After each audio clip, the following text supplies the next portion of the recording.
नमस्कार। आज हम लोग पढ़ेंगे लीलाधर शर्मा पर्वती द्वारा लिखित कहानी भीड़ में खोया आदमी। भीड़ में खोया आदमी में कहानी में हमारे देश में निरंतर बढ़ती हुई जनसंख्या और उससे उत्पन्न विभिन्न समस्याओं का चित्रांकन किया गया है।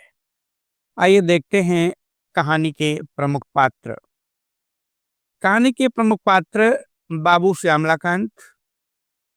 बाबू श्यामलाकांत लेखक के अभिन्न मित्र हैं। वे बहुत ही सीधे साधे, परिश्रमी और ईमानदार हैं, पर वे अपनी निजी जिंदगी में बहुत लापरवाह हैं। श्यामलाकांत की पत्नी अक्सर बीमार रहती हैं। उनका शरीर दुर्बल तथा चेहरा पीला रहता है। बड़ा परिवार होने के कारण वे अपने स्वास्थ्य का ध्यान नहीं रख पाती। श्यामलाकांत का बड़ा बेटा दीनानाथ, जो पढ़ लिख कर भी बेरोजगार है, और श्यामलाकांत का छोटा बेटा ये भी बेरोजगार है। ये भी अभी तक नौकरी नहीं पा सका है। आइए देखते हैं कहानी का सार। लेखक के एक अभिन्न मित्र बाबू श्यामलाकांत बहुत सीधे साधे, परिश्रमी और ईमानदार होने के बावजूद निजी जीवन में बड़े लापरवाह हैं। उन्होंने अपने घर में बच्चों की एक फौज खड़ी कर ली है। पिछली गर्मियों में लेखक को उनकी लड़की के विवाह में सम्मिलित होने के लिए जाना था।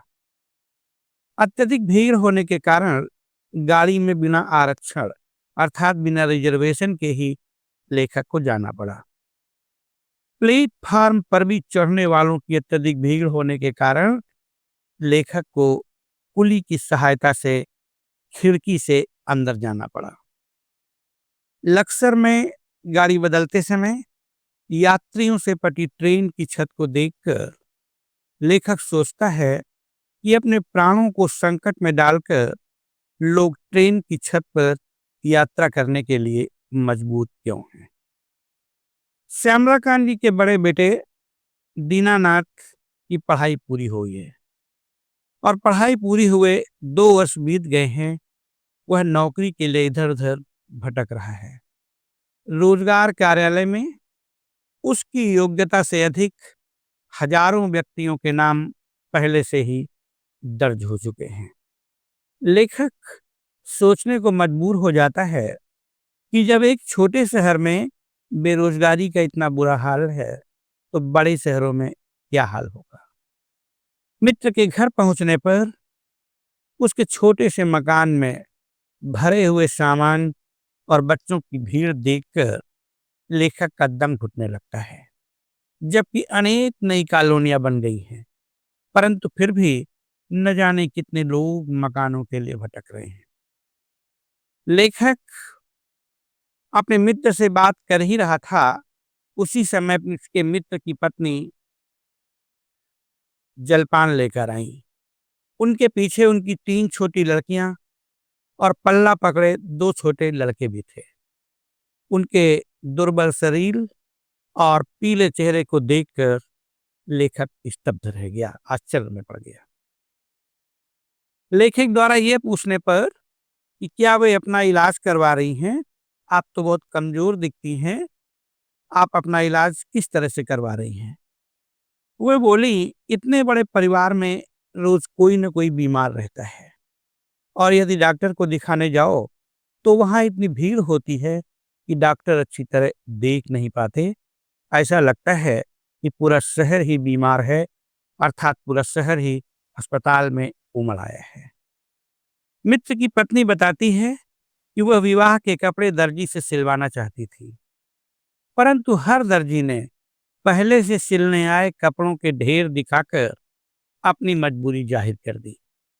दुकानें पहले से कहीं अधिक खुल गई हैं, परंतु ग्राहकों की बढ़ती भीड़ के कारण वे भी अब कम पड़ रही हैं।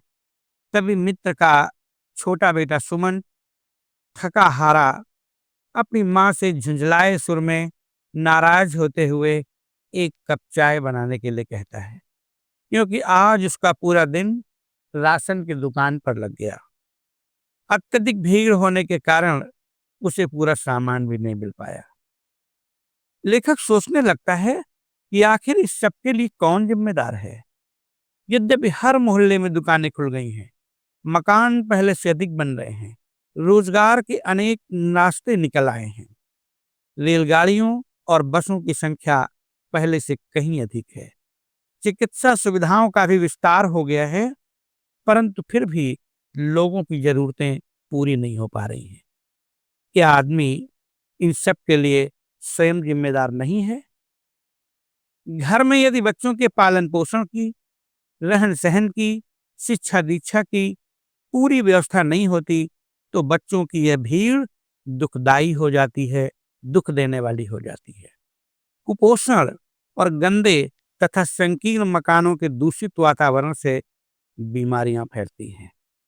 सीमित परिवार, स्वच्छ जलवायु और खाने के लिए भरपूर सामग्री होने पर बीमारियों से बचा जा सकता है। बढ़ती जनसंख्या के कारण रेलों, बसों में भीड़ ही भीड़ है। सड़क पर दुर्घटनाएं होती हैं। दफ्तर, कचहरी, अस्पताल, स्टेशन आदि सार्वजनिक स्थानों पर शक्ति, समय और धन व्यय करके भी व्यक्ति अपने कार्य सिद्ध नहीं कर पाता, वह स्वयं भीड़ में खो जाता है। लेखक के मित्र श्यामलाकांत को इस भीड़ का रहस्य बताने की जरूरत नहीं है, क्योंकि वह स्वयं इस विपत्ति को सहन कर रहे हैं, बर्दाश्त कर रहे हैं और दूसरे शब्दों में देखा जाए तो स्वयं ही इस विपत्ति के कारण भी हैं।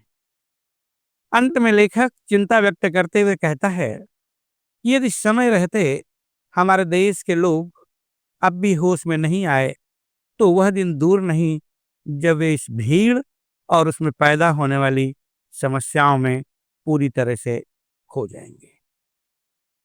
कहानी का उद्देश्य, एक क्वेश्चन आता है बेटा। प्रस्तुत कहानी का उद्देश्य जनसंख्या विस्फोट के कारण सामना की जाने वाली समस्याओं की ओर ध्यान आकर्षित करना है। देश की बढ़ती जनसंख्या बहुत बड़ी चिंता का विषय है। लेखक का उद्देश्य इस कहानी के माध्यम से इस कड़वी सच्चाई को दिखाना है कि जहां एक ओर देश की जनसंख्या बढ़ रही है, वहीं दूसरी ओर संसाधन कम हो रहे हैं।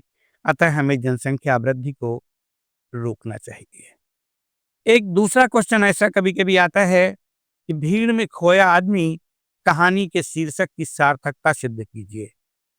तो आपको इसका उत्तर लिखना है, आज व्यक्ति अपनी शक्ति एवं धन व्यय करने के बाद भी अपना काम पूरा नहीं कर पाता है, क्योंकि बढ़ती हुई भीड़ में आदमी का अस्तित्व खो जाता है। यह दिखाने में लेखक पूरी तरह सफल रहा है।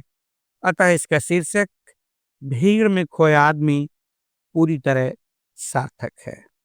अगर वीडियो अच्छा लगा हो तो लाइक, शेयर और सब्सक्राइब करें। Thank you.